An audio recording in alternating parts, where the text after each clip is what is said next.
Welcome to Muscle in the Morning, brought to you by Iron Mag Labs. Make your mark. I'm Dave Palumbo, and today is Thursday, December 8th, 2016. And let's find out what's going on in the world of bodybuilding and fitness. Well, after taking home his well-deserved first win of the season a few weeks ago at the Chiru Classic, it hasn't taken Roelly Winklaar long to hop right back on the horse. Over the weekend, some new chest training footage surfaced of a really cartoonish-looking Winklaar hammering out some cable crossovers and looking every bit the part of something straight out of an Avatar movie. Very quietly, Roelly might be having one of the best seasons in bodybuilding by anyone not named Heath or Jackson, and it feels like no one is talking about it. With 6 top 5 finishes and his win at the Chiru, Roelly is having the best season of his career, and if he can keep the conditioning at a reasonable level during the off-season, next year he could potentially be even better. I know it seems crazy, but the Arnold Classic will be here before you know it, and that means we're just over 3 months away from seeing what's probably going to be another epic showdown on the 212 stage. Just under 13 weeks out from making his 4th straight trip to some of bodybuilding's most sacred ground, it looks like Charles Dixon is already gearing up for war. This week, Dixon released his first official progress photos in preparation for the upcoming Arnold, where he once again will look like he's going to be a major factor. In his last 3 trips to Columbus, the tank has managed to place top 6 or higher, but for one reason or another, he still hasn't quite been able to really make a strong push as a title contender. When he's at his best, Charles Dixon is one of the most formidable 212 athletes on the planet. And if he can capture that perfect balance of conditioning and fullness, I don't see any reason why he wouldn't land a spot in the first call-out. Over the last few years, Muscle in the Morning has been the first to bring you news about who some of the next great future stars in bodybuilding are going to be. And now we got another one for you. I want you to keep this name in the back of your mind over the next year or so.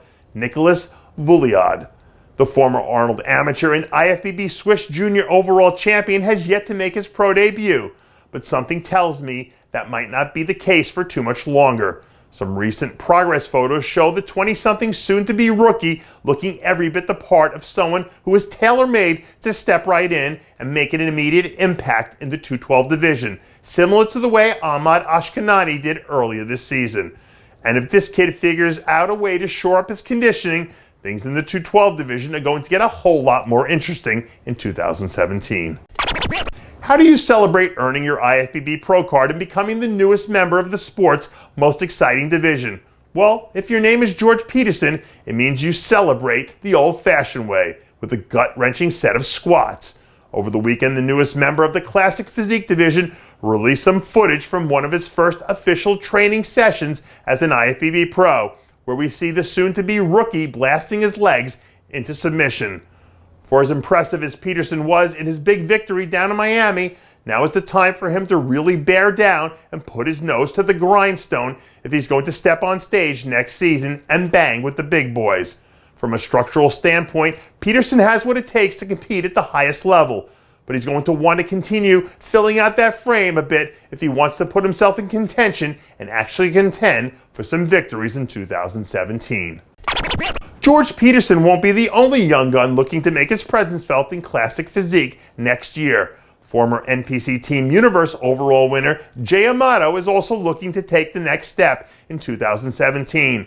In some new back training footage, we see a much bigger looking version of Amato getting in the gym and doing the dirty work that's going to be necessary if he's going to take the next step up to the next level.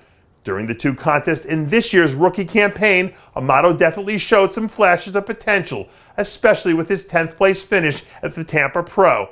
But he still has some things to shore up from a conditioning standpoint in order to start working his way up the lineup. The Classic Physique division is so wide open right now, it's going to be impossible to predict how things shape up next season. So if Amato stays focused on the game and shows up looking his all-time best, it's easy to envision a scenario where we see him pick up a couple of top 5 finishes by the time next season comes to an end. And that does it for yet another edition of Muscle in the Morning, brought to you by Iron Mag Labs. Make your mark. Check out ironmaglabs.com today. I'm Dave Palumbo, reminding you to always be true to your passions, and make sure to follow us on Facebook, Twitter, and Instagram.